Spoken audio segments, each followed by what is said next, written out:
Insurance Business TV was recently in San Diego attending the WSIA Annual Marketplace Conference. Whilst there, we caught up with leading insurance professionals who addressed some of the top challenges the industry is facing today.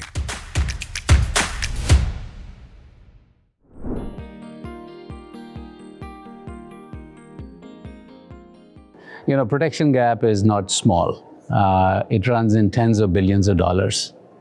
Even last year, if you think about it, all the insured losses accounted for just over half of what the economic losses were from the natural disasters in the US.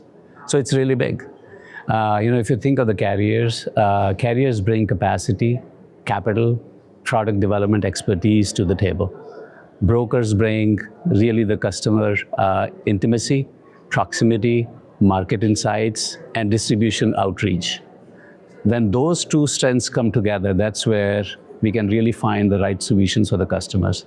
Protection gap and covering protection gap is not about selling more insurance policies. It's really finding the right solution for people and move the businesses forward.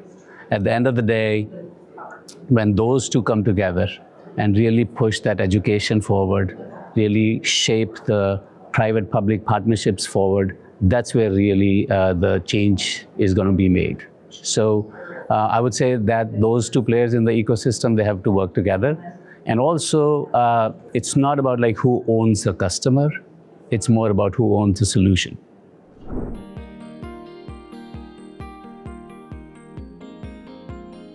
Yeah, I mean, if you think of all the changes that are happening, you're exactly right. So all the changes that are happening on the climate side and all the risks we are seeing from the wind events or the convective storms that we are seeing, I think those are really the opportunities for us to work together.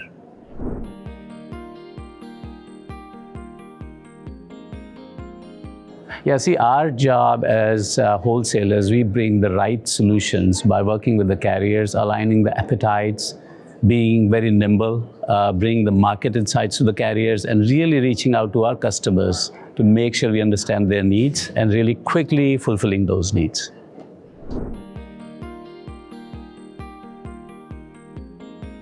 Yeah, if you think of the E&S industry really thrives where the innovation is really leading all the regulation. Innovation is leading, and admitted markets cannot keep up with that.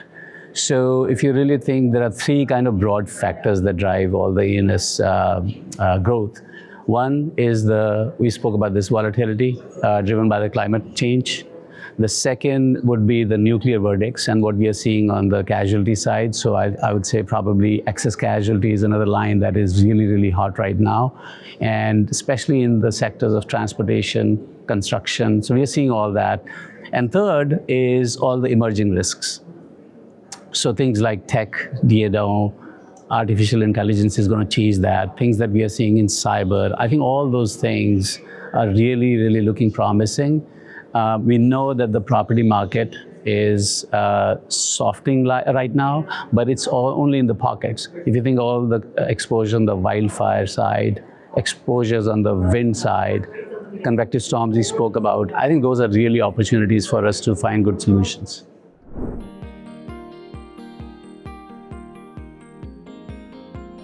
As a global wholesaler, we see the need in all those lines, and we are really trying to fulfill those needs. So I would say we are seeing the same sort of experience in all those lines as Bridge Specialty Group.